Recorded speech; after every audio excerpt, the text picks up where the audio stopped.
It's so uncomfortable. कभी कभी दिल चाहता है सारे दरवाजे बंद कर दूं, कैद हो जाऊं एक जगह, ऐसे लोग हो ही ना मेरे पास। कभी कभी आप बहुत फ्रस्ट्रेट हो जाते हो, आपका दिल नहीं करता बाहर जाने को। एंड ऐसे बहुत सारे मेरी लाइफ में इंसिडेंट्स हुए।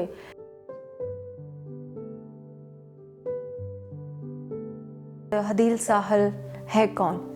आई am an ordinary person, very down to the earth. ये लोग कहते हैं, ये मैं नहीं कहती, ये लोग कहते हैं। मुझे अपने आप में बहुत अभी भी कमी महसूस होती है। And I can say I am a trustworthy person. आप मुझ पर भरोसा कर सकते हैं। कोई भी अपना राज मुझसे शेयर कर सकते हैं। And I am a good friend. मैं नहीं कहती, ये लोग कहते हैं। ये जो मेरे फ्रेंड्स हैं या जो मेरे कोलीग्स हैं, दे से अबाउट मी। तो आई कंसीडर कि इफ़ आई से कि who is Hadeel Sahal Al Balochi, Hadeel Sahal Al Balochi is just an ordinary person who just want to spread love, spread peace, and who just want to help the people in the country or in her surrounding, in her family. That's it. I just consider myself a simple human being.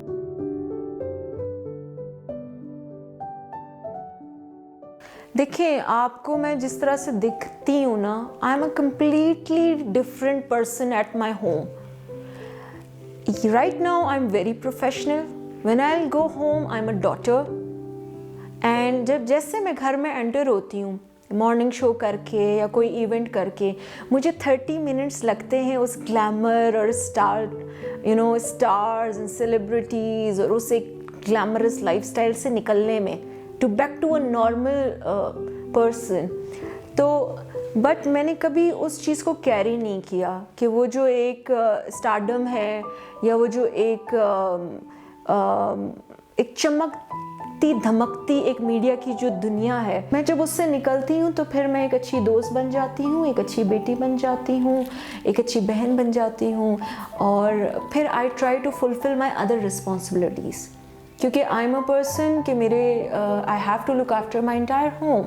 Although माशाल्लाह मेरे बहुत सारे बहन भाई हैं, but still my mother have a firm believe कि ये काम कर सकती है, मेरा घर ये संभाल सकती है। तो घर में you will see me a simple मासी काइंड ऑफ अ पर्सन। या I clean my home, I do the decoration of my home, I cook food. But ये लोगों को नहीं पता। लोगों को लगता है कि अच्छा बड़ी एरोगेंट है, बड़ा एटीट्यूड है इसमें और ये बात नहीं करती। उसका भी एक रीज़न है। मैं थोड़ा ख्याल रखती हूँ लोगों से, मुझे ज़्यादा रशकश नहीं पसंद है, क्योंकि मैं उस फेज़ से गुज़र चुकी हूँ ना। आपने पूछा बचपन, फिर जवानी, और अब जब आप मैच्योर हो गए हो, तो मैं उस फेज़ से गुज़र चुकी हूँ। अब मुझे क्राउड नहीं पसंद। अब मेरा दिल करता है कि मेरा एक मी टाइम हो, मेरे कुछ अच्छे जो दोस्त हैं बस मैं उनके साथ रहूं, जो ऑनेस्ट मेरे दोस्त हैं, और जो मेरे स्टूडेंट्स हैं मैं उनके साथ रहूं, या मैं अपने पेरेंट्स के साथ थोड़ा सा टाइम स्पेंड करूं, या मैं अपने सिबलिंग्स के साथ टाइम स्पेंड करूं। तो उस फेज़ से मतलब मैं थोड़ा सा निकल चुकी हूँ। बट जिन लोगों को लगता है कि मीडिया के लोग बड़े एरोगेंट हैं, तो नहीं जी, वो एरोगेंट नहीं है। उनका भी दिल है, उनमें भी इंसानियत है, वो भी दीन की तरफ हैं, और दीन दुनिया दोनों को वो भी साथ लेके चलते हैं। ऐसा कुछ नहीं है। हम लोग इतने गंदे नहीं है जितना आप लोग सोचते हैं, हम इतने एरोगेंट नहीं है। We are good human being.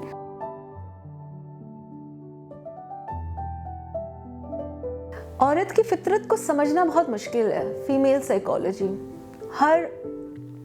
हर औरत डिफरेंट होती है, हर लड़की मुख्तलिफ होती है, उसकी सोच डिफरेंट होती है, उसको समझने की ज़रूरत है।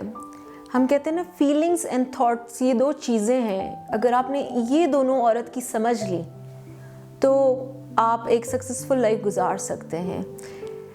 There is no definition of a female. कोई डेफिनेशन नहीं है स्पेसिफिकली अगर औरत को डिफ़ाइन करना चाहिए। बस ये है कि मासूम है, और अगर आप उसको प्यार देंगे तो वो आपको बदले में बहुत कुछ देगी। आपका घर बसाएगी, आपके बच्चों को भी संभाल लेगी, आपके साथ शाना बशाना हर स्टेज पे आपके साथ काम करेगी, बशर्ते आपने उसको प्यार और इज्जत दी। अगर ये दोनों चीज़ें आपने नहीं दी उसको और आप एक्सपेक्ट करोगे कि वो एक अच्छी बीवी बने और एक अच्छी माँ बने, एक अच्छी बेटी बने, एक अच्छी बहू बने, तो फिर मुश्किल है। You have to give her respect, you have to give her love, and you need to understand what she feel, what she think.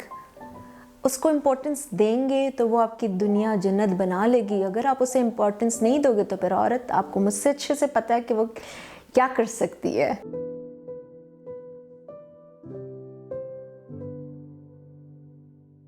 It's so uncomfortable. कभी कभी दिल चाहता है सारे दरवाजे बंद कर दूं, कैद हो जाऊं एक जगह, ऐसे लोग हो ही ना मेरे पास। कभी कभी आप बहुत फ्रस्ट्रेट हो जाते हो, आपका दिल नहीं करता बाहर जाने को। एंड ऐसे बहुत सारे मेरी लाइफ में इंसिडेंट्स हुए कि मेरा दिल नहीं करता कि मैं बाहर जाऊं।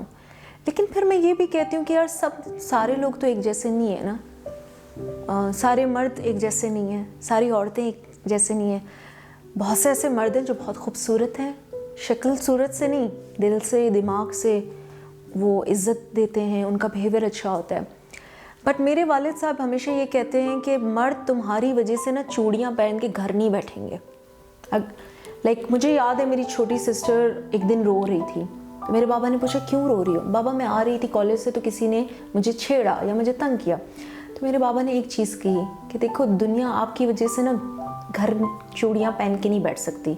अगर आप ये चाह रहे हो, you need to go out, you need to face the world and you need to prove yourself. That's what I'm doing. I ignore the shit. बहुत सारे ऐसे कॉल्स आते हैं, अभी भी ये फ़ोन साइलेंट पे है। अगर इसको मैं अभी वाइब्रेशन पे भी रख लेती या रिंग टोन पे रख लेती तो ये इंटरव्यू नहीं होता, क्योंकि आपको इतने कॉल्स आते हैं। कभी कभी रात को 2 बजे कॉल आता है। हाँ जी, आपने फ़ोन उठा लिया ये सोच के कि शायद कोई इमरजेंसी है या कोई किसी को हेल्प की ज़रूरत है। फ़ोन उठाया, जी अस्सलाम वालेकुम मैडम, आप मुझसे मिलेंगी? क्यों मिलूँ मैं आपसे? मैं आपसे किस लिए मिलूँ? मैडम आप हमारे साथ चाय पी लें, आप हमारे साथ लंच पे चली जाएं। मुझे समझ में नहीं आता कि हम बग़ैर वजह के, चाहे कोई मर्द हो, फॉर एग्ज़ाम्पल आप हैं, आपको अगर मैं फ़ोन करके रात के 2 बजे बोलूँ सर आप मेरे साथ ज़रा चाय पीने चलें, तो अगर आप एक अच्छे इंसान होंगे तो आपको बुरा लगेगा कि कैसी लड़की है कि मुझे इस तरह से बोल रही है। तो आई रियली रिक्वेस्ट उन तमाम हजरात से कि खुदारा ये मिस कॉल्स बंद करें, ये व्हाट्सएप पे SMS बंद करें फ़ुजूल में, ये फेसबुक में hi hello how are you ये चीज़ें ख़त्म करें। अगर कोई काम नहीं है, बिला वजह ख़वातीन को तंग करना बनता नहीं है, क्योंकि आपकी भी बेटी है, आपकी भी बीवी है, आपके घर में भी बहू है। तो अगर आप किसी और की बेटी बहू को तंग करेंगे, माँ को, तो फिर तैयारी पकड़े, आपकी भी बारी आएगी। बलूचिस्तान की बात करें तो पर्दे के पीछे बहुत कुछ हो रहा है, नज़र नहीं आता। शहरों की बात करें, मेट्रोपॉलिटन सिटी में सब कुछ दिखता है, बस इतना सा फ़र्क है और ज़्यादा फ़र्क नहीं है। मिसयूज़ करना तो नहीं चाहिए। देखें अब प्रॉब्लम ये है कि मैं एक चीज़ ज़रूर कहूँगी कि देखिए बलूचिस्तान के नौजवान नस्ल ऐसा नहीं है कि they are less than anyone. They are very talented, they are intelligent, they are hard working, they want to be something in their life, but unfortunately उनको एक प्रॉपर गाइडेंस नहीं मिलती है। उनको समझ नहीं आता जी मैंने राइट जाना है कि मैंने लेफ़्ट जाना है, मैंने किधर जाना है। They don't know this thing. And यहाँ पे बहुत सारे ऐसे लोग हैं कि जो उनको सही गाइड भी नहीं करते।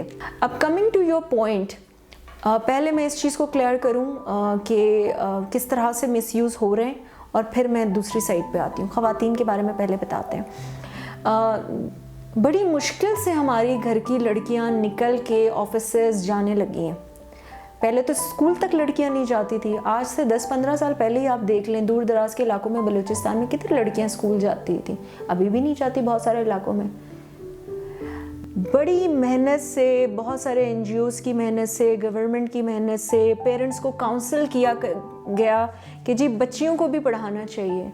मेरी अम्मी हाफिज़ कुरान है, मेरे बाबा पढ़े लिखे हैं, उनके ज़माने में लड़कियों को नहीं पढ़ाते थे। कि पता नहीं माशरा कैसा है, और पढ़ाई को बहुत बुरा मानते थे।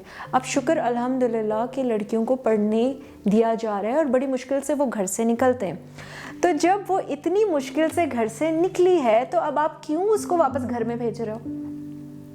आप उसके लिए इतना इस दायरे को तंग कर रहे हो कि वो नहीं निकल सकती, या वो वापस बैक ऑफ करना चाहती है कि मैं छोड़ दूँ। फॉर एग्ज़ाम्पल, एक लड़की कॉलेज जाती है, तो जब कॉलेज से बाहर निकलो तो जी 10 लड़के खड़े हैं। क्यों खड़े हैं? ऐसा नहीं है कि सिर्फ लड़के बुरे हैं, लड़कियां भी बुरी हैं, but the point is this. देखिए, मेल डोमिनेंट सोसाइटी है बलूचिस्तान का। मैंने खुद बहुत सारे कॉलेजेस में गई, तो जब मैं बाहर निकलती हूँ तो बड़ी बड़ी गाड़ियाँ खड़ी हुई हैं और उसमें बहुत सारे मर्द हजरात हैं। कोई इधर देख रहा है, कोई इधर देख रहा है, किसी ने अपना मोबाइल फ़ोन यूँ किया हुआ है और उसके ऊपर उसका नंबर शो हो रहा है। और जब मैं आई रिमेंबर कि 2012 में जब मैं I was staying in Serena hotel, तो मैं जब वॉक करके पीटीवी जाती थी अपने मॉर्निंग शो के लिए, तो मुझे वॉक करने की आदत थी कि वो ब्रेकफास्ट मेरा थोड़ा बहुत हज़म हो जाए और मैं वॉक करके जाऊं। मैं जब निकलती थी गेट से बाहर सरीना के, तो 3-4 गाड़ियाँ ठक ठक रुकती थी। क्यों रुकती हैं? कोई यूँ सर निकल के कहता चलेंगी मैडम, कोई दूसरा बोलता कि आए आपको क्वेटा की सैर कराएं। क्यों? इस मौजू पे कोई बात नहीं करेगा, लेकिन मैं कर रही हूँ, ऐसा है। तो इसी तरह से जब वो ऑफिस जाती है तो फिर वहाँ पे बॉसेस बड़े अजीब से मिलते हैं। वो उनको प्रमोशन के नाम पे या उनको मज़ीद अपॉर्चुनिटीज़ के नाम पे या उनको सैलरी बढ़ाने के नाम पे उनको वायलेट करते हैं।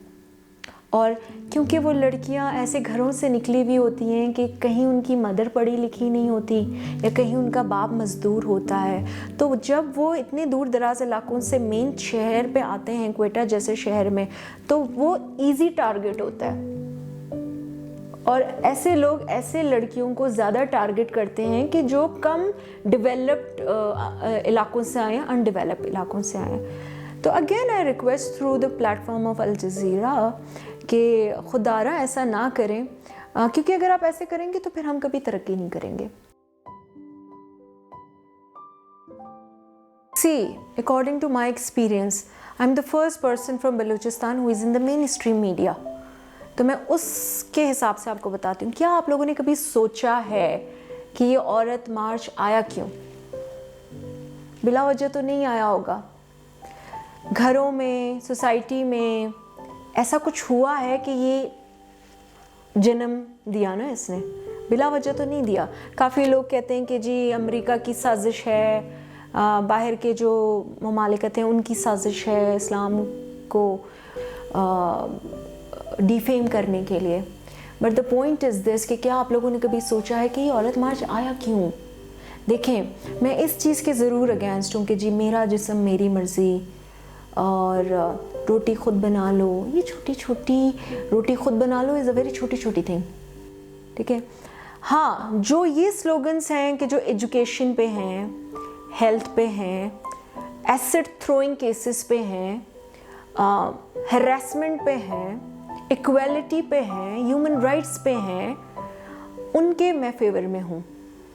बट प्रॉब्लम ये हुआ कि जब ये आया तो लोगों ने इसको गलत परसीव कर लिया। काफ़ी ऐसे लोग अपने मफादात के लिए भी शामिल हो गए। बहुत सारे ऐसे एनजीओज़ हैं कि पैसे बनाने के लिए उन्होंने ऐसे ऐसे स्लोगन निकाले कि जिससे माशरे में एक बहुत व्हाट वी कैन से माशरे में एक हलचल सी मच गई, जैसे कि मेरा जिस्म मेरी मर्ज़ी। But we need to think कि वाई ये स्लोगन्स आ रहे हैं।